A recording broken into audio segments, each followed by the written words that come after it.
당신의 얼굴에도 봄은 찾아올 것입니다. 예.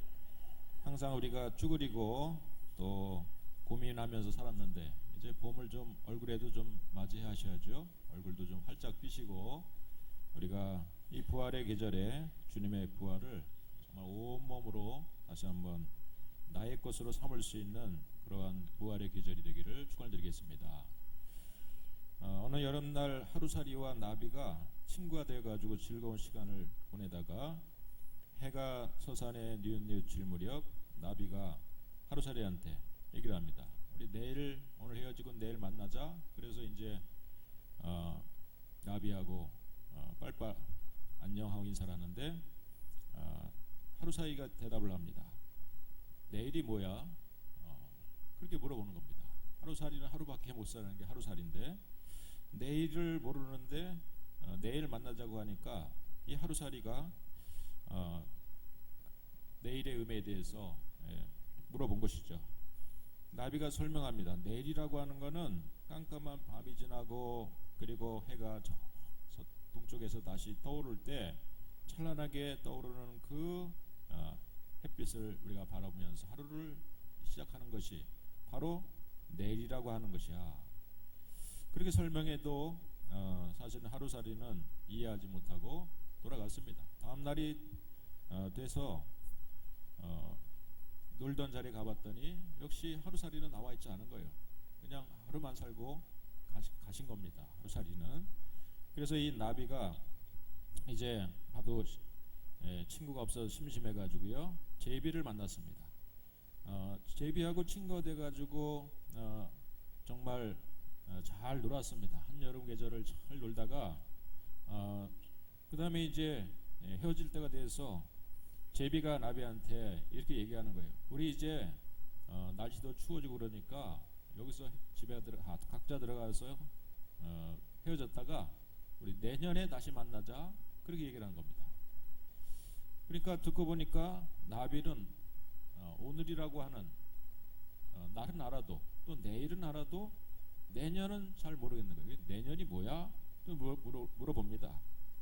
제비가 대답하죠. 내년이라고 하는 거는 봄, 여름, 가을, 겨울이 지나고 이제 추운 겨울이 또 지나고 나서 다시 또 해가 떠오르는데 한국 사람은 그때 떡국 한 그릇씩 먹고 나이를 한 살 더 먹는 게 그게 바로 내년이야. 이렇게 또 설명을 해줍니다. 근데 이 나비가 고개를 갸우뚱하면서 돌아갑니다. 정말 한 해가 지나고 정말 2015년도가 지나고 2016년도가 딱 됐는데도 더 이상 나비는 놀던 자리에 나타나지 않은 거예요. 그 제비가 얼마나 심심합니까? 그래서 제비가 새해를 맞이하면서 이제 놀 친구를 찾다 보니까 어느 집에 들어갔는데 거기에 편말이 보니까 흥분해 이렇게 써 있는 겁니다. 그래서 흥분의 집에 집을 짓고 거기서 이제 또 한 해를 이제 살게 됐어요. 흥부가 얼마나 그 집 주인이 착한지 그 집하고 그냥 짐승하고 사람하고 대화는 안 되지만은 영적인 교감을 하면서 친구처럼 살았습니다. 어느 날 뱀 때문에 다리가 부러졌는데 흥부가 와서 다리를 또 고쳐줬어요. 그래서 자기는 또 그 다음에 또 제비 씨를 물고 가가지고 흥부를 부자로 만들었답니다. 점점 얘기가 이상한 데로 가죠. 그런데 이제 이 흥부가 이 제비하고 이렇게 친하게 지나다가 자기를 부자로 만들었던 이 제비하고 매해마다 돌아온 제비하고 친하게 지내겠죠. 한 해가 가고 두 해가 지나고 드디어 흥부가 나이가 많아서 죽게 될 때가 됐어요. 그래서 제비한테 얘기합니다. 제비야, 너하고 나하고 참 정말 너 때문에 내가 부자도 됐고 이렇게 잘 살게 됐는데 그러나 내 인생을 여기서 이제 마감하고 나는 저 이제 내세로 갈 거야. 내세로 갈 거야. 천국으로 갈 거야. 착한 일 많이 했으니까 또 그동안에 예수도 믿어서 흥부가 일설에 의하면은 내 천국에 가게 됐다고 하는 겁니다. 그러면서 제비한테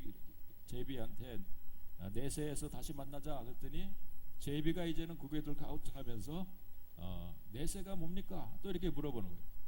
이거 내세라고 하는 건 딴 게 아니다. 바로 하나님께서 이 성경 말씀을 우리 가운데 주셨는데 바로 이 세상의 삶이 다가 아니라 사람이 죽으면은 또 저 영원한 세상이 우리 앞에 기다리고 있다. 그렇게 성경에 말씀했는데 그 성경의 주인공이신 그 예수님을 믿는 자마다 멸망치 않고 바로 저 내세에서 영원한 생명을 얻는 것이, 그런 영원한 삶을 하나님과 더불어 사는 것이 바로 그것이 내세야. 예, 제비는 고개를 아무리 까우통하고 그 가을에 다시 자기의 남쪽 나라로 돌아갔지만은 이제 흥부는 천국 같지만은 더 이상 제비를, 자기가 고쳐주고 자기를 부자 만들었던 제비를 다시 만날 수 없다라고 하는 정태규 목사가 만든 동화였습니다.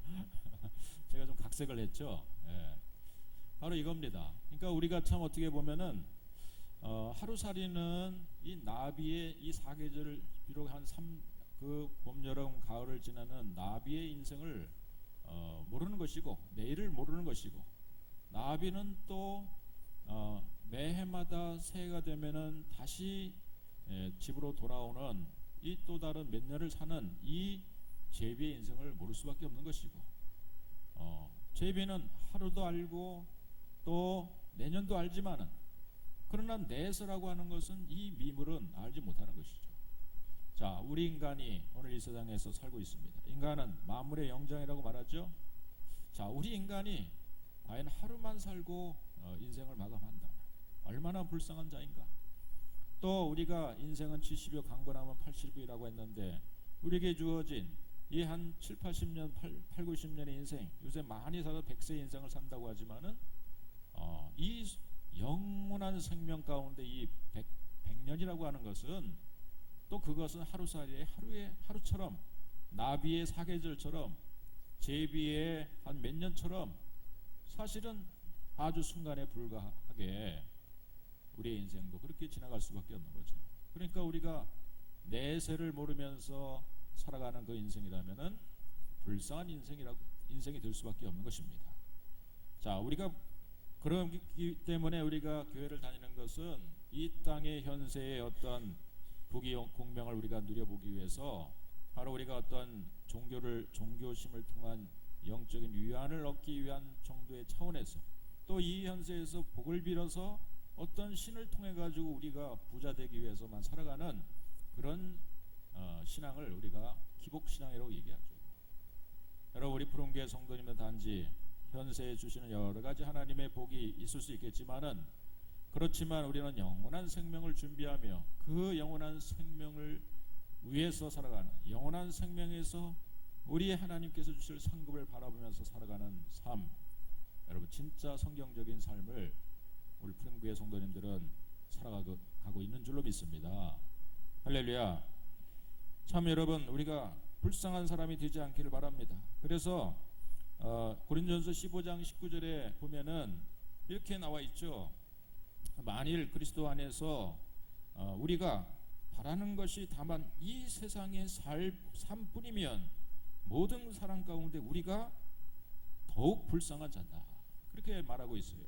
사도 바울이 한 생을 살아보면서 자기는 정말 자신의 인생 그 목표를 향해서 살아왔는데, 정말 주님을 만나고 영원한 생명을 바라보는 믿음을 갖게 되다 보니까 참 우리가 믿는 사람들 가운데서는, 교회를 다니는 사람 가운데서는, 또 어떤 사람 가운데는 그냥 현세적인 삶에 그냥 부자 되고 이 세상에서 명예권세 얻으면서 세상 사람들과 똑같은 인생 가치관을 가지고 살아가는 그런 사람이 된다면은, 그런 사람은 참 불쌍한 사람이다. 그렇게 얘기하고 있는 것이고, 또 어쩌면은 이 말의 뉘앙스 안에는 이 세상의 사람들이 저 미래를 준비하지 못하고 이 현세에 집착하면서 자신의 인생이 이 세상뿐이라고 생각하면서 살아가는 그런 사람은 참 불쌍한 사람이다. 이렇게 말씀하고 있는 줄로 믿습니다. 여러분, 성경은 요한복음 2장 22절에서 이렇게 말씀하고 계시죠. 죽은 자 가운데서 살아나신 후에야 제자들이 이 말씀하신 것을 기억하고 성경과 예수의 하신 말씀을 믿었더라. 참 여러분, 이 말씀은 굉장히 놀라운 말씀입니다. 그러니까 예수님을 우리가 뭐 교회를 다니는 사람들이 제일 사실은 바라는 것은 좀 예수님이 환상 가운데 좀 나타나 가지고 예수님이 나한테 막 음성으로도 막 들려주고 그러면 내가 확실히 믿을 텐데 참 뭔가 이런 체험이 없으니까 내가 믿음이 없는 것 같아요. 또 그런 체험적인 믿음이 상당히 참 우리의 믿음을 상승시켜 주는 것은 분명한 것입니다. 이제 그렇다면은 베드로가 믿음이 좋아야죠. 정말 제자들 12명의 제자들은 예수님하고 가까이 밀착해서 3년 동안 살았던 사람들이 예수님이에요. 제자들이에요. 예수님의 제자가 돼가지고 예수님이 일으키는 수많은 기적을 목격했어요. 예수님의 오병이어의 떡 5덩이 물고기 2마리를 가지고 소년이 가지고 온 물고기 떡 5덩이 물고기 2마리를 가지고 예수님이 저주에서 하늘으로 축사하신 다음에 갖다 주라 그래가지고 떡 5덩이 물고기 2마리를 가지고 기도하신 다음에 보니까 바구니 한 바구니 있는 거예요. 그래서 얼른 가지고 사람들에게 나눠주고 돌아왔는데 또 있는 겁니다. 다시 또 가가지고 나눠주고 돌아왔는데 또 있는 거예요. 아니 예수님이 무슨 마술램프를 갖고 계시는지 막 어디서 나오는지 예수님을 통해서 나오는 이 오병의 기적을 가까이서 본 사람이 12 제자들이었어요. 또 예수님은 제자 가운데 베드로는요 얼마나 대단한지 예수님이 물 위로 걸어오신 걸 보고 한밤중에 나도 예수님처럼 걷고 싶습니다 그래가지고 네가 그러면 오라 그래서 배에서 뛰어내려가지고 물 위로 예수님 앞에 걸어갔던 인간 최초로 물 위로 걷는 그런 기적을 예수님 앞에서 체험했던 사람이 베드로였다는 사실. 체험할 거는 다 체험했어요. 그런데 과연 베드로가 예수님을 잘 믿었는가? 잘 믿었으면 끝까지 믿어야죠. 예수님이 나중에 십자가에 달려 죽으시러 법정에 끌려가시니까 작은 여종이 당신도 예수와 함께 있는 걸 내가 봤어요 그랬더니 막 저주하면서 나는 그 사람을 모른다. 나는 그하고 아무 상관이 없어. 예수님을 주는 그리스도시요 살아계신 하나님의 아들입니다. 이런 입술로는 얼마나 대단한 고백을 했는지 몰라요. 바요나 시모나 진짜 내가 복이 있도다. 내 고백 그 고백 위에다가 내가 교회도 세우고 천국 열쇠를 너한테 주겠다. 그렇게 칭찬했는데 베드로가 예수님이 막상 십자가 달려 죽으실 때가 되니까 여종 앞에서 예수님을 모른다고 그것도 3번씩 막 저주하면서 모른다고 나는 그 사람을 모른다고 그리스도가 금방 사람이 돼버렸어요. 여러분 베드로가 과연 체험을 안 해서 예수를 안 믿었습니까? 우리가 많은 체험을 하면은 정말 예수를 굳게 믿겠습니까? 수많은 우리 인생이 다른 사람이 겪지 못하는 아주 판타스티한 그런 체험을 막 가지면은 그냥 우리는 그냥 헐헐 나는 그런 믿음의 사람이 되겠습니까? 안 그렇다는 얘기죠. 체험이 있으면 좋지만은 그러나 그 체험이 어떤 경우에는 우리를 이상한 데로 갖고 끌고 가요. 사단이 그런 체험적인 것을 좋아하는 사람에게는 또 그런 체험적인 것을 통해 가지고 이상한 쪽으로 끌고 가 가지고 무당인지 이 사람이 신자인지 헷갈리는 이런 경우로 만들어놔요. 그러니까 여러분 체험적인 신앙은 좋은 것이지만은 때로는 그런 체험이 진짜 믿음을 주지 못한 것을 우리가 말씀을 통해서 분명히 보게 됩니다. 그렇다면은 우리는 어떻게 해야만 진짜 우리의 믿음을 견고하게 가질 수 있는가? 우리의 믿음의 근거는 무엇인가? 어떻게 해야만 우리가 진짜 믿는 사람이 되는 것인가? 여러분 바로 오늘 우리는 이 3월을 맞이하면서 부활의 계절을 맞이하면서 결국 우리가 성경 말씀을 사복음서 말씀을 읽으면서 믿음이 변화되는 과정을 우리가 제자들이 믿음이 변화되는 과정을 보고 있어요. 그런데 결국 제자들이 진짜 믿음으로 굳게 서게 되고 그래서 나중에 사도행전의 주역으로 그들이 진짜 세상의 증인으로 살게 된 것은 부활하신 주님을 만난 이유가 되는 줄로 믿습니다. 할렐루야.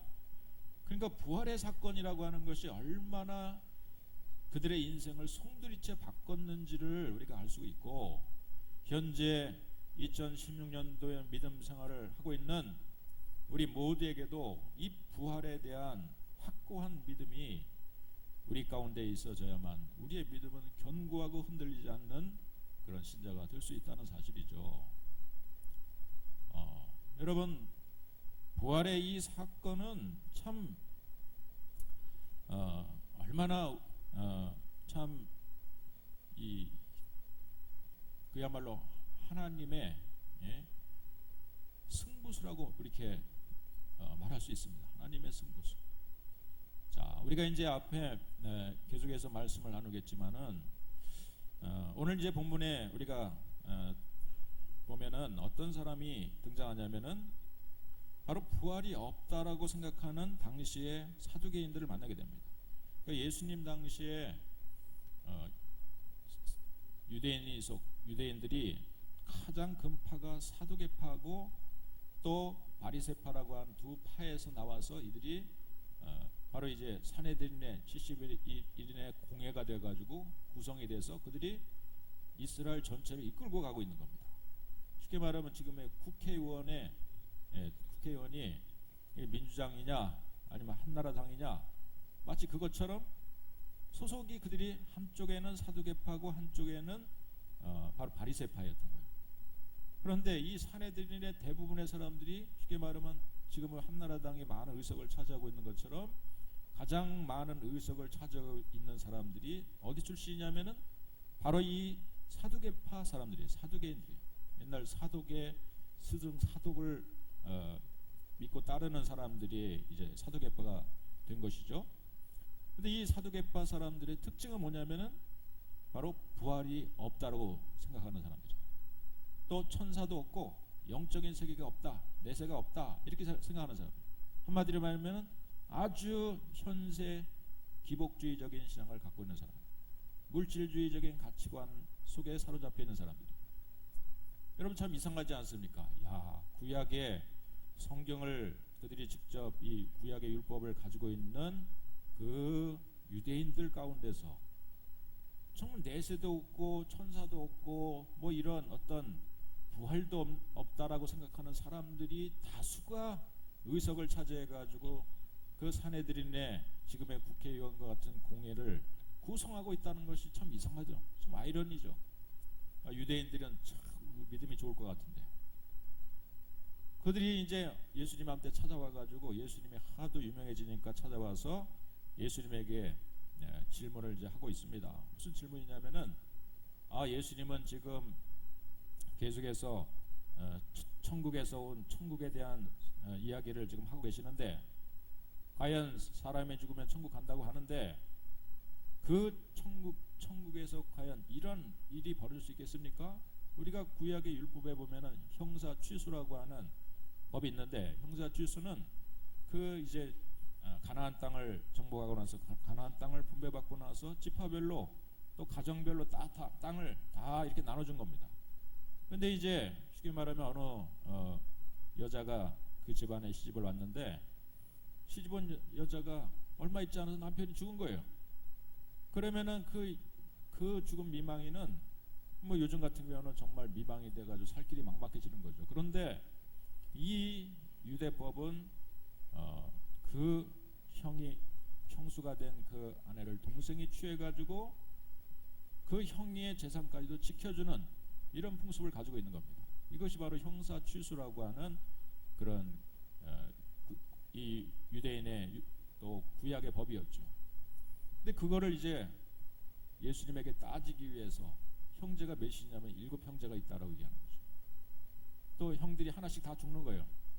큰형이 죽고 나서 동생한테 취해, 그 동생이 형수를 취해서 그 재산과 그 자식을 건수하다가, 근데 그 둘째 형도 죽었어요. 셋째 형도 죽고 넷째 형도 죽고 일곱째 그 막내까지 살다가 나중에 천국 갔는데 이 아내는 과연 첫째 형이 아내입니까? 둘째 형이 아내입니까? 셋째 형이 아내입니까? 이건 굉장히 논리적으로 이 사두개인들이 지금 예수님께 따지고 있는 거죠. 예수님을 올무에 걸리게 지금 하고 있는 거죠.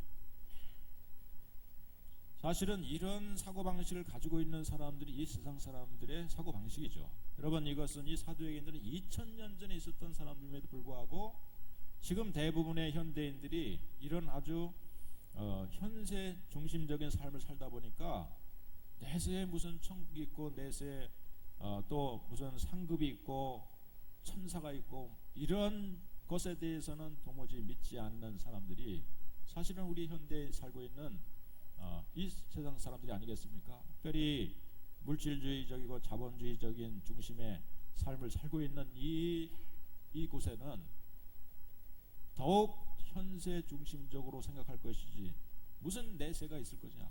그러면은 만약에 정말 이런 일이 있다면은 죽은 다음에는 우리의 몸이 어떻게 될 것이며 과연 우리는 거기서도 여기서도 여전히 싸우고 그랬던 사람들, 나하고 원수됐던 사람들 천국 가서 다시 만나는데 그 천국 가서 그 정말 원수를 또 만난다면 그게 천국이냐?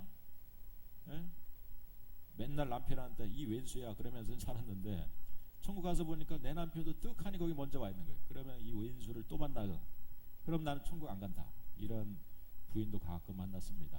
여러분, 참 부인한테 잘하시기를 축원드리겠습니다. 항상 저한테 하는 얘기인 걸 잘 알고 계시죠, 여러분들? 아무튼 이런 현세기복적인 생각 속에서는 우리의 3차원적인 물질적인 가치관 속에서는 이 내세에서 벌어지는 일에 대해서 천국에서 있어질 일에 대해서는 잘 상상이 안 되는 거예요. 그러니까 이런 터무니없는 질문을 해서 예수님에게 올무를 걸려고 했던 것이죠.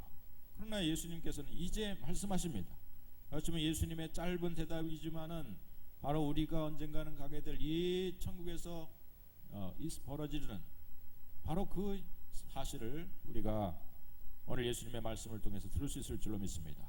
자, 이제 제가 예수님의 음성을 좀 흉내내 가지고 29절 제가 읽습니다. 예수께서 대답하여 이르시되 너희가 성경도 하나님의 능력도 알지 못하는 거로 오해하였도다. 부할 때는 장가도 아니가고 시집도 아니가고 하늘에 있는 천사들과 같으니라. 죽은 자의 부활을 논할진대 하나님이 너에게 말씀하신 바 나는 아브라함의 하나님이요 이삭의 하나님이요 야곱의 하나님이로다 하신 것을 읽어보지 못하였느냐. 하나님은 죽은 자의 하나님이 아니요 살아있는 자의 하나님이시니라.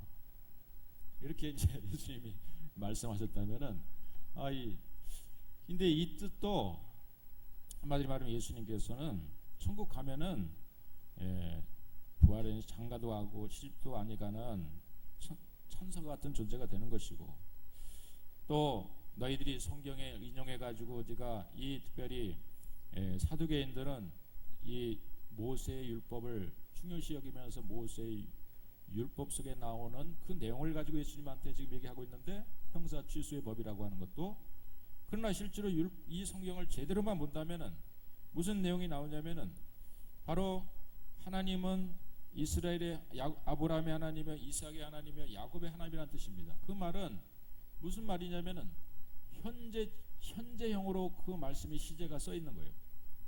그러니까 지금 현재 이 말씀을 하고 계시는 예수님에게 있어서 저 아브라함의 얘기는 그거는 거의 2500년 예수님으로부터 2500년 전 이야기라는 것입니다. 그런데 예수님은 그것을 현재형으로 쓰고 있는 거예요. 아브라함도 현재 그 아브라함의 하나님이라고 또 현재 그 이삭의 하나님이라고 현재 그 야곱의 하나님이라고 그렇게 말씀하고 계시는 거예요.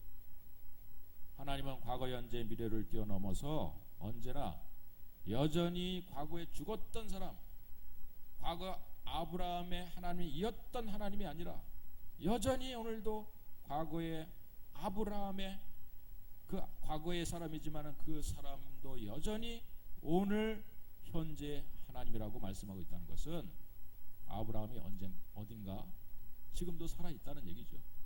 존재하고 있다는 것을 얘기하면서 현재형으로 얘기하면서 하나님은 아브라함의 하나님, 이삭의 하나님, 야곱의 하나님이라고 얘기하고 있습니다. 우리보다 먼저 예수 믿고 천국 가신 수많은 믿음의 선열들이 있지만은 그 하나님께서는 여전히 지금도 그 우리 예수 믿고 먼저 죽은 선조의 하나님으로 함께하고 계실 줄로 믿습니다. 할렐루야. 그분은 여전히 살아있는 거죠. 그분은 참 여러분 정말 어떻게 보면 이것은 우리가 천국을 생각하고 있는 것은 대단한 우리의 정말 발상의 전환이 되지 않으면은 이 천국의 이미지를 그리는 것은 참 쉽지 않습니다. 예수 믿는 사람에게는 바로 그 믿음은 바라는 것들의 실상이요 보지 못하는 것들의 증거를 우리에게 주셨는데 바로 그 믿음이라고 하는 선물을 우리에게 주신 겁니다. 오늘 여러분 그 믿음의 눈을 떠서 천국을 바라볼 수 있는 그러한 안목이 오늘 눈 떠지기를 주의 이름으로 간절히 축원드리겠습니다. 그게 바로 믿음의 삶을 사는 사람입니다. 믿음은 과거, 현재, 미래를 한눈에 내다보는 이 하나님의 안목을 갖고 있는 거죠. 우리가 자 이렇게 이제 사두개인들이 그렇게 율법을 가지고 정통했다고 하면서도 현세적으로 생각하다 보니까 나중에는 내세도 믿지 않고 천국도 믿지 않는 예수님 말씀을 믿지 않는 그런 정말 불신자가 된 것이죠. 어떻게 보면은 가장 강팍한 그런 불신자가 된 것이죠. 그러면서 예수님께서 오늘 이제 이 사두개인들의 이야기를 반박하시면서 하시는 말씀이 29절에 이런 말씀하십니다. 예수께서 대답하여 이르시되 너희가 성경도 하나님의 능력도 알지 못하는 거로 오해하였도다. 너희가 성경도 하나님의 능력도 알지 못하는 거로 오해하였도다. 여러분 그들은 오해하고 있습니다. 성경을 제대로 알지 못했다는 사실. 성경 말씀을 그들은 이 유대인들은 얼마나 딸딸 외우는지 아십니까? 유대인들이 어렸을 때부터 부모로부터 배운 이 율법 교육을 철저히 받기 때문에 웬만한 쉽게 말하면 모세오경 같은 것은 다 외우고 다녀요. 그들은 그냥 이마에 붙이고 머리에 그리고 손목에 붙이고 들어가는 인방에 성경 구절 써가지고 붙여놓고 그러면서 우리가 69절 암송카드 우리 양육 제자반이 들고 외우는 것처럼 그냥 우리는 기껏해 69절 흉내만 내다가 한 12구절 외우다 말지만은 이들은 그냥 모세오경을 통째로 외우는 사람들이에요. 그러니까 얼마나 성경을 많이 그들이 알고 있다고 자인하겠습니까? 그럼에도 불구하고 성경을 오인한 거예요. 성경을 잘못 알고 있다는 거예요. 여러분 특별히 부활의 계절을 지내면서 이 3월달 대부분 우리는 고난이라고 하는 것에 맞추어서 계절을 많이 보냈습니다. 지금까지 우리가 10여 년 동안 우리 푸른교에서 말씀을 제가 전해왔지만은 이 성경의 말씀 바로 십자가 바로 이것이 우리가 붙드는 이 십자가의 신앙 참 우리의 기독교의 두 가지 진리 가운데 하나의 큰 기둥이라는 사실이죠. 자 그러나 십자가라고 하는 이 신앙 우리가 성경을 잘못하면 오해하고 성경을 잘못 알고 있는 이 사두개인처럼 오늘도 이 아침에 우리가 주님 앞에 선 우리들이 바로 이 십자가의 신앙과 그것과 함께 있는 이 부활의 신앙을 함께 믿음으로 우리가 받아들이지 못하고 있다면은 우리의 믿음, 우리의 성경을 보는 안목은 성경을 우리가 잘못 알 수도 있다라고 하는 놀라운 도전을 이 아침에 여러분들에게 던지고 있는 겁니다. 자, 우리가 그렇다면은 우리가 한마디로 여러분에게 물어봅니다.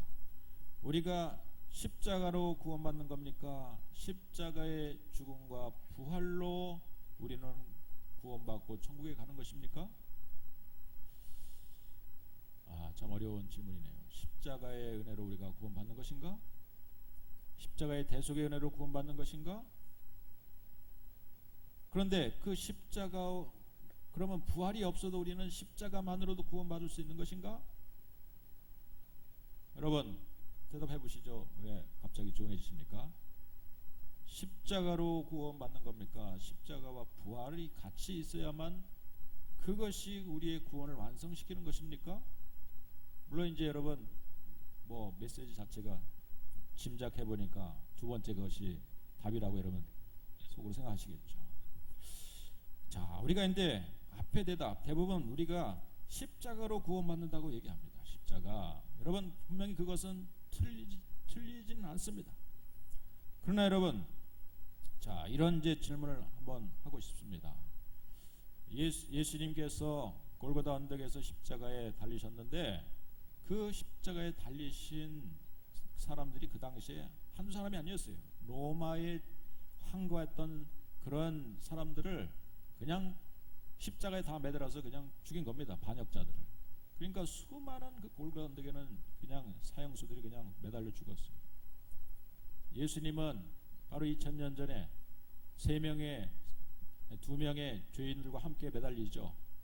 양쪽에 두 사람은 강도였어요. 뭐 반역자인지도 모르겠지만은 두 사람과 함께 예수님은 가운데 십자가에 매달렸습니다. 자, 그렇다면은 예수님이 가운데 달렸는데 이제 좀 우리가 바꿔가지고 예수님의 십자가를 위해서 이렇게 위치를 바꿔놨습니다. 이렇게 바꿔놨어요. 자, 그렇다면은 과연 예수님의 십자가는 어디일까요? 아까는 가운데, 예수님이 달린 십자가는 가운데라고 얘기했는데 막 섞어놨어요. 그러면 예수님이 달리신 십자가는 어디에 위치해 있습니까? 예수님의 십자가의 증거는 또 뭡니까? 그러니까 양평 강도나 예수님이나 달리신 현상을 보면은 사실은 그 현상은 그냥 십자가에 달린 죄수들에 불과한 것입니다. 십자가에 달린 것 이 자체로서 어떤 우리가 예수님이 하나님 되심으로 우리가 나타낼 수 있고 증거될 수 있는 건 하나도 사실은 없는 것입니다. 예수님의 피가 빨간 피가 아니라 뭐 노란 피였다면 혹은 뭐 파란 피였다면 저 사람 피는 다르네 그러면서 달라질 수 있겠는데 예수님 피도 그냥 빨간 피였어요. 양편 죄수가 막 고통하면서 십자가에 고통당하는 이 순간도 예수님이 하나님이셨다면은 고통을 없애 하셔가지고 하나도 그냥 막 처절하게 막 갈기갈기 사람을 피를 흘려 죽게 만드는데 하나도 고통당하지 않고 죽는다면 야, 저 죄수는 이상하게도 하나도 저 고통을 견디네. 저 사람은 대단한 사람이네. 저 사람이 혹시 하나님이 아니야? 그렇게 생각할 수 있는데 예수님이 똑같이 절규하시고 엘리 엘리 라막 사막다니 하면서 예수님은 고통하고 절규하셨다. 그러면 과연 예수님의 십자가는 셋 중에 어딘가? 그걸 만약에 서로 위치를 바꿔놨다면 예수님이 달리신 우리의 구원주이신 예수님의 달리신 십자가를 어떻게 우리가 알아낼 수 있는가? 자, 십자가에 죽으신 것 가지고는 우리가 때로는 그 구원의 역사가 참 아주 중요한 그러한 신학적인 얘기일 수 있는데 완성될 수 없다는 사실입니다. 어쩌면은 여러분 그 십자가는 반드시 무엇과 관련되냐면은 우리가 성경 구절을 한번 찾아보도록 하겠습니다. 예수님이 달리신 이 십자가, 여러분 이걸 또 하나의 예를 들고 나서 우리가 또 말씀을 나누는데 예수님과 비슷한 대속의 죽음에 대해서 제가 철야 예배 시간에 여러 번 얘기를 드렸어요. 첫 번째 강제구 소령 얘기를 드렸죠. 저 홍천에 가다 보면은 강제구 육군 사관학교 출신인 이 강제구 당시 대위가 저 월남으로 파병을 보낼 훈련병들을 수리탄 투척 훈련을 하고 있었는데 수리탄 투척을 하는 도중에 어떤 한 겁 많은 병사가 이등병이 수리탄을 떨어뜨렸어요. 그럴 때 강제구 그 당시에 대위가 몸을 던져 그 수리탄을 끌어안았습니다. 그리고 그 끌어안은 수리탄이 빵 하고 터지면서 산삭조각 나면서 강제구 소령은 산화를 했어요.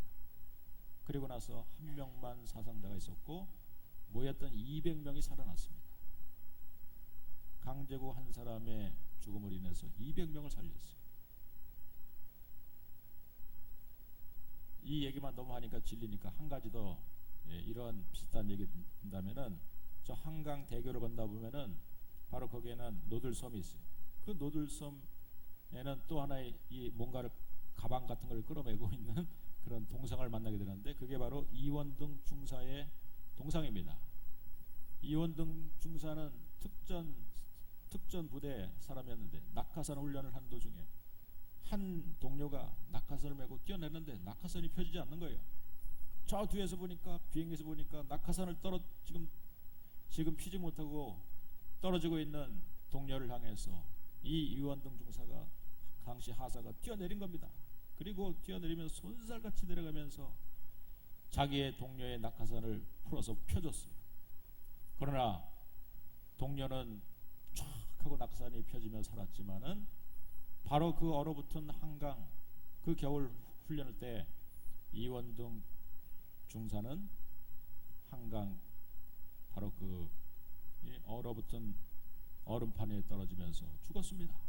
그래서 그 이원등 중사의 희생의 헌신을 기리기 위해서 한강 대교를 지나는 노들섬 위에다 지금도 동상을 만들어 놓고 기리고 있죠. 자, 이런 일명 세크리파이스, 희생하고 헌신한 사람이 자기가 죽고 다른 사람을 살린 수많은 이야기들을 우리가 이 역사 가운데 그런 이야기들을 우리가 들어볼 수 있어요. 자, 그렇다면은 이원등 중사나 또 혹은 바로 강제구 소령의 이야기나 예수님의 십자가 대속의 사명이나 어떤 차이가 있는 겁니까? 과연 그 당시에 예수님의 십자가에 죽는 죽음, 바로 그 죽음이 참 고귀한 죽음이고 희생의 죽음인 건 알고 있었지만은 과연 당시의 12명의 제자들이 예수님의 그 십자가 죽음을 이해하고 있었을까요? 여러분, 놀랍게도요, 지금까지 우리가 몇 번의 말씀을 나눴지만은 주는 그리스도시요 살아계신 하나님의 아들입니다 고백했던 이 대단한 고백을, 입술에 고백을 했던, 참 이 믿음 가지고 정말 대단하다, 예, 천국 열쇠를 주겠다 고백했던 이 베드로의 고백을 했던 베드로도 마지막 예수님이 십자가에 죽으신다 그러니까 그것을 앞에서 막았어요. 예수님 그 길은 안 됩니다. 왜 예수님이 죽으려고 합니까? 그랬더니 예수님께서 사탄아 물러가라.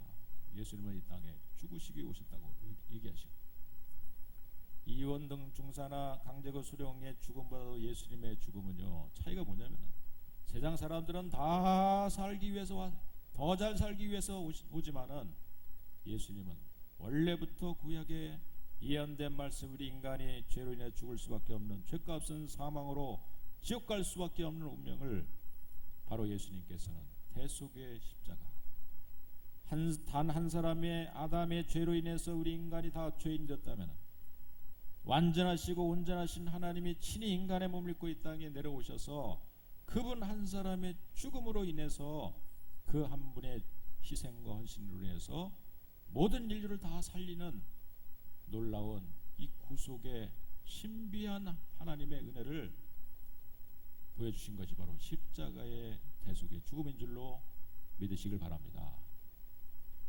십자가의 죽음의 그게 그냥 한 사람의 희생, 그것으로 많은 사람을 살리는 정도의 희생이 아니었다는 사실이죠.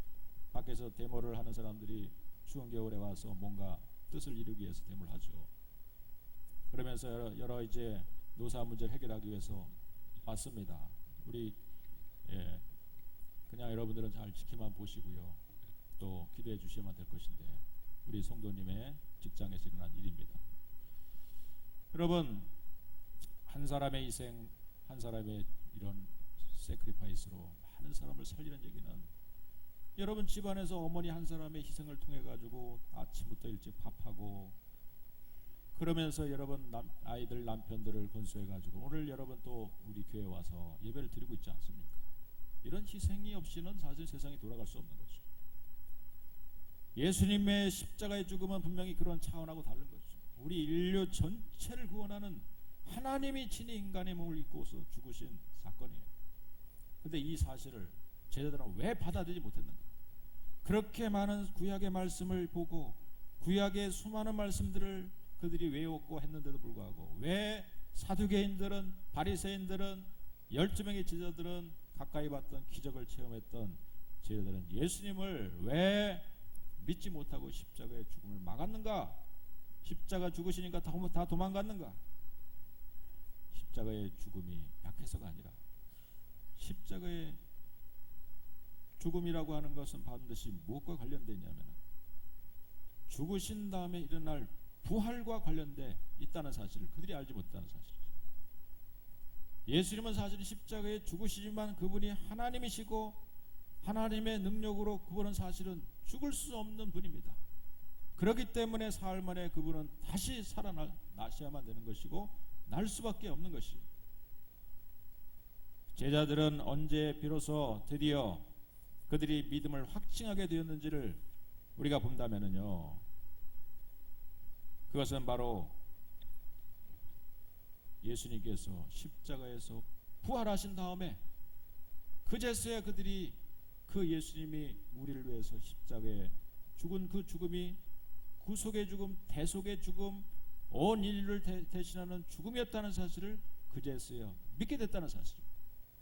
이렇게 말할 수 있겠죠. 사실은 예수님의 십자가의 죽음은 우리를 구원하기 위한 구속의 능력이 약하다 그런 의미가 아니라 이미 예수님의 십자가의 죽음은 구속의 사명을 다 완수하고 또 우리를 대속할 만한 충분의 사역이셨지만은, 그러나 현재 살고 있는 우리들이 그 예수님의 대속의 사명과 죽음을 믿고 따르기 위해서는 반드시 예수님의 십자가에 죽으신 걸로 끝나지 않고 사흘 만에 다시 살아야만 됐다는 사실. 할렐루야. 다시 말씀드리면 다시 사는 것이 없었다면 예수님의 죽음은 다른 사람하고 동일하게 생각되어질 수밖에 없었던 거예요. 그냥 우리 때로는 많은 사람들을 대신해서 희생하고 헌신한 사람들 많이 있습니다. 여러분, 그런 사람들의 위령을 기리면서 위령탑을 만들고 또 동상도 만들면서 기리고 있는 예수님의 십자가하고 다른 것이 무엇이 있을 수 있겠어요? 그러나 우리는 만약에 여기에다가 정말 이 기독교의 진리 하나를 상징하는, 만약에 상징을 건다면 십자가 하나 거는 것으로 우리는 끝나지 말아야 되고, 우리가 그 옆에는 바로 예수님의 빈 무덤이 함께 있어야만 된다는 사실이죠. 예수님의 죽으심,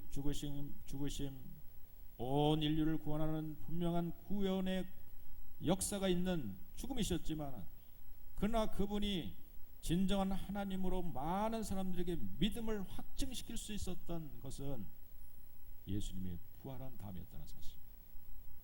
그래서 여러분, 이제 사복음서의 말미에 보면은 부활하신 주님을 만난 제들이 등장하죠. 도마디어 예수님을 3년 동안 쫓아다녔던 인물이었어요. 그러나 예수님의 부활을 믿지 않았어요.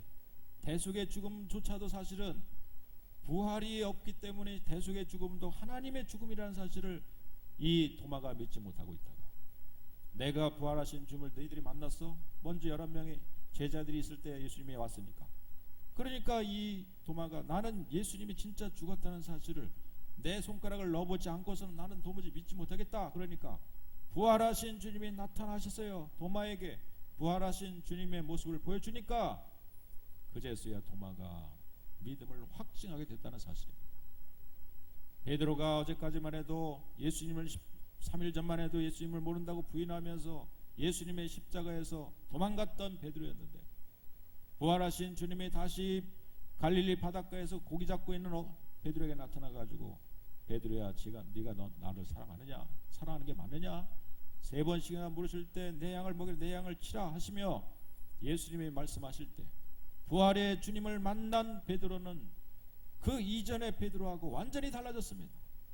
그래서 베드로는 부활의 주님을 만난 다음에 그가 저 성전 미물에 있는 안진뱅이를 향해서 은과 금은 내게 없지만 곧 나사렛 예수 그리스도의 이름으로 그분이 십자가에 우리의 죄를 대신하고 죽으시고 사흘 만에 부활하신 그 하나님의 능력으로 명하노니 이 자리에서 일어나라 할렐루야. 자리에서 벌떡 일어나서 그 사건 이후 사람들이 놀랐어요. 예수님이 부활한 다음에 일시에 12명의 제자들에게 두 번을 나타나셨고, 엠마오로 가는 제자에게 나타나셨고, 또 500의 형제에게 일시에 나타나셔서 부활의 주님이신 것을 증명할 때 사람들이 그제서야 사도행전의 역사가 시작됐다는 사실이에요. 놀라운 그런 부활의 역사가 예수님이 십자가에 죽으신 사실을, 그것이 단지 인간의 세크리파이스가 아니라 한 사람의 어떤 희생이고 그냥 무슨 데모하는 이런 죽음이 아니라 그 죽음은 온 인류를 대신해서 죽으신 구약의 말씀을 완성하시고 성경의 말씀을 응하신 사건이라는 사실을 부활한 다음에, 부활하신 주님을 만난 다음에 그들이 확증됐다는 사실입니다. 그 가운데 대표적인 인물이 누굽니까? 바로 사울이 아니겠어요? 나중에 바울 된 사울. 도무지 그 예수가 이단이라는 거예요. 사입이라는 거예요. 뭐 자기가 메시아라고 그런 사이비가 어디 있어? 그러면서 믿지 않았고, 믿는 자만, 그 예수를 따르는 자마다 다 잡아주게 된다고 생각하고 바로 다메섹 도상으로 가다가 거기서 누구를 만났습니까? 부활하신 주님을 만난 줄로 믿습니다. 할렐루야. 부활하신 주님을 만난 이 바울이 나머지 성경의 13권을 쓰게 된 거예요. 그 얘기는 바로 내가 그동안 믿었던 예수님은 그냥 우리의 하나의 민주 열사가 아니라 부활하신 그분은 바로 하나님이시다. 그분이 바로 하나님이시다. 그분이 바로 메시아다 라고 하는 사실을 전하게 됐다는 사실입니다. 생명 걸고 부활하신 주님을 진짜 만난 사람은 이렇게 변화된다는 것입니다. 이렇게 달라진다는 거예요. 여러분, 오늘 우리는 진짜 부활하신 주님을 만났습니까? 부활하신 주님을 여러분 만나셨습니까? 부활하신 주님을 어쩌면 우리가 십자가에서 죽으신 주님만 우리가 믿고 살지, 거기까지 믿음을 갖고 있지, 그 다음에 부활하신 주님을 안 만난 거예요. 그러니까 사도행전이 없는 거예요. 또 우리 한국교회 가운데 사도행전의 역사가 사라져버린 거예요. 부활하신 주님에 대한 십자가는 분명히 우리를 구원하기에 충분한 조건이지만 부활로 그걸 우리가 확증하고 받아들여야 되는데 부활하신 주님은 없어요.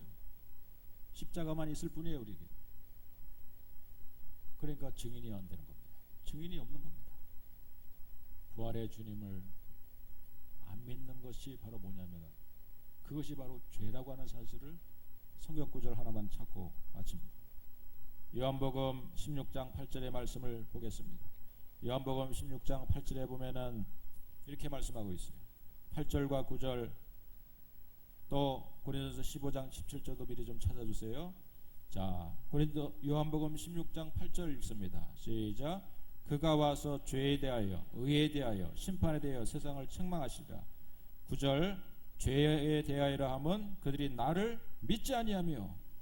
자, 우리가 죄에 대해서 성령이 와서 심판하신다고 했는데 죄가 뭔지 아십니까? 죄는 그동안 우리가 잘못하고 도둑질하고 살인죄 저지르고 간음하고 마음으로 음욕의 품을 죄, 이런 죄를 다 회개하는 것이 죄라고 분명히 우리는 알고 있어요. 그것이 죄입니다. 그렇지만은 오늘 본문에서 지적한 이 죄는요, 예수님을 부활하신 주님으로 믿지 않는 죄라는 사실이에요.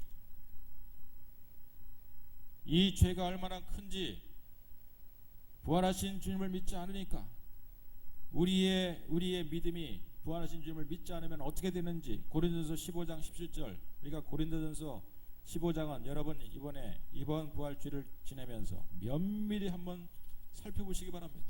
바로 부활을 증명하는 사도 바울의 논증이죠. 자, 고린도전서 15장을 펴고 그 가운데 중요한 핵심 구절을 읽어보는데 15장 17절 말씀 같이 읽어볼까요? 자, 시작. 그리스도께서 다시 살아나신 일이 없으면 너희의 믿음도 헛되고 너희가 여전히 죄 가운데 있느니라.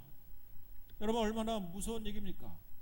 그동안 예수님의 십자가를 믿으면 우리가 죄를 구속받고 우리가 의리 된다고 믿고 있었는데 오늘 다시 이 성경 말씀을, 성경을 알지 못했던 사두개인과 같이 우리는 뭔가 이 또 하나를 붙들지 못하고 있었던 우리의 신앙이었음을 우리가 보게 되는데, 고린도서 15장 27절의 말씀에 하면은 바로 그리스도께서 다시 살아나시는 일이 없으면 너희의 믿음도 헛되고 너희가 여전히 어디에 있다고요? 죄 가운데 있다는 얘기입니다. 아까 그 죄라고 하는 것을 요한복음 16장 8절에서 9절에서 죄에 대하여 하면 그들이 나를 믿지 아니합니다. 믿지 않는다는 것은 그 예수님의 십자가를 믿지 않는 일이 됐지만 그 위에 이 말씀의 이 순서로 이해하면은 그들이 부활하신 주님을 믿지 않은 것이 죄라고 얘기하고 있다. 부활하신 주님을 우리가 믿지 않고 있다면 오늘 우리의 믿음은 헛것이라고 얘기해요. 고린도서 15장에서 부활장에 대해서 계속 얘기합니다. 여러분 정말 여러분 성경의 말씀이 그런가 하고 고린도서 15장 12절부터 한번 쭉 몇 구절을 한번 읽어보도록 합니다. 제가 읽어보겠습니다. 15장 12절부터 그리스도께서 죽은 자 가운데서 다시 살아나셨다 전파되었거늘 너희 중에서 어떤 사람들은 어찌하여 죽은 자 가운데서 부활이 없다 하느냐. 만일 죽은 자의 부활이 없으면 그리스도도 다시 살아나지 못하셨으리라. 그리스도께서 만일 다시 살아나지 못하였으면 우리가 전파하는 것도 헛것이요 또 너희의 믿음도 헛것이다. 또 우리가 하나님의 거짓 증인으로 발견되리니 우리가 하나님의 그리스도를 다시 살리셨다고 증언하였음이라. 만일 죽은 자가 다시 살아나는 일이 없으면 하나님의 그리스도를 다시 살리지 아니하셨으리라. 만일 죽은 자가 다시 살아나는 일이 없으면 그리스도도 다시 살아나는 일이 없었을 터이요 그리스도께서 다시 살아나신 일이 없으면 너희의 믿음도 헛되고 너희가 여전히 죄 가운데 있을 것이요 또한 그리스도 안에서 잠자는 자도 망하였으리니 만일 그리스도 안에서 우리가 바라는 것이 다만 이 세상 산불이면 모든 사람과 우리가 더욱 불쌍한 자니라. 계속 여러분 성경을 읽어 나가신다면 이 부활의 놀라운 능정은 동전이 앞면에 세종대왕이 있어도 동전의 뒷면에 10원짜리가 100원짜리가 써있더라도 여러분 부활이 없다면은 우리들의 구속 이 구원하신 이 구원의 이 십자가가 우리들에게 받아들일 때 그것이 믿음으로 받아들일 수 없다는 것입니다. 믿음으로 확증되지 못한다는 것입니다. 물론 십자가의 죽음은요 우리가 믿든지 안 믿든지 우리를 구원할 수 있는 온전한 구원을 완성시키신 사건이지만 부활의 이 믿음을 가지고 못한다면 우리는 이 십자가라고 하는 것은 하나의 교리 속으로 하나의 신학 속으로만 우리 속에 있을 뿐이지 우리의 믿음 안에서 십자가의 진짜 삶으로 구현되는 삶을 살지 못하는 사람이 된다. 얼마나 여러분 무서운 얘기입니까? 이 말씀에 저에게는 참으로 그동안 이 말씀을 이해하기 위해서 많은 말씀들을 보고 또 듣고 증명하기 위해서 많은 신학자의 이야기 말씀도 제가 인용하게 되는데 한 촌설이라고 하는 총신대학교 신학대학교 신학학 교수가 이렇게 목회와 신학 2004년도 4월에서 얘기합니다. 죽은 자의 다시 사는 길이 없다면 라고 기고한글에서 고린도서 15장 12절 만일 그리스도께서 다시 살아나지 못하셨다면 아직도 여전히 죄 가운데 있다라고 하는 이 구절인데 만일 그리스도께서 다시 살아나지 못하셨다면 그리스도인들도 불신자들과 마찬가지로 죄되고 저주받는 상태에 동일하게 머물고 있다는 의미다. 어떤 사람은 여기서 강한 의문을 제기할 것이다. 이미 그리스도는 십자가에서 우리의 죄를 속량하시고 우리를 구원하지 않으셨는가? 그런데 그리스도의 부활이 우리의 구원과 무슨 관계가 있단 말인가? 부활과 상관없이 우리는 이미 구원받았는데 왜 바울은 그리스도께서 부활하지 않으셨다면 어떻게 아직도 우리가 죄 가운데 있다고 말할 수 있는가? 도대체 그리스도의 부활이 우리의 구원과 무슨 관계가 있단 말인가? 우리의 구원을 위해 행하신 주님의 구속사역인 그리스도의 죽음과 부활은 서로 분리할 수 없는 사건, 바로 전주로서의 십자가의 못 박히심이나 마무리 연주로서의 부활이 아니라 복음의 실제적인 것만큼 세상에 도전이 되는 그러한 방식에서 두 가지의 종합인 것이다. 이렇게 교수님이 신학학 교수님이 지금 얘기를 하고 있습니다. 부활이 없으면 우리의 부활의 믿음이 없으면 우리는 가짜 믿음을 갖고 있는 거예요. 부활의 믿음을 갖는다는 것은 뭡니까? 앞으로 우리가 새벽 시간에 여러 번 또 말씀 나누겠지만 부활 신앙은 우리가 그 부활의 주님이 영으로 우리 가운데 찾아오셔서 내 심령 안에 주인으로 함께 있다는 사실, 내가 오늘 밤 죽어도 천국 간다는 이 사실뿐만 아니라 현재적으로 내가 부활의 주님을 내 안에 모심으로 인해서 사람이 마음으로 믿고 의로 입으로 시인하여 구원에 이른다고 했는데, 사실은 그 입으로 시인하는 게 뭐냐면은 로마서 10장 9절에 보면, 만일 내 입으로 예수를 주로 시인하여 또 하나님께서 그를 죽은 자 가운데서 살리신 것을 내 마음에 믿으면 구원을 얻으리라. 할렐루야. 살리신 것을, 부활을 믿을 때 구원을 얻으리라. 아주 충격이지 않습니까, 여러분? 십자가를 의지하며 우리가 살아왔는데, 부활이 그를 죽은 자 가운데서 살리신 것을 믿어야만 이것이 구원에 이른다는 것.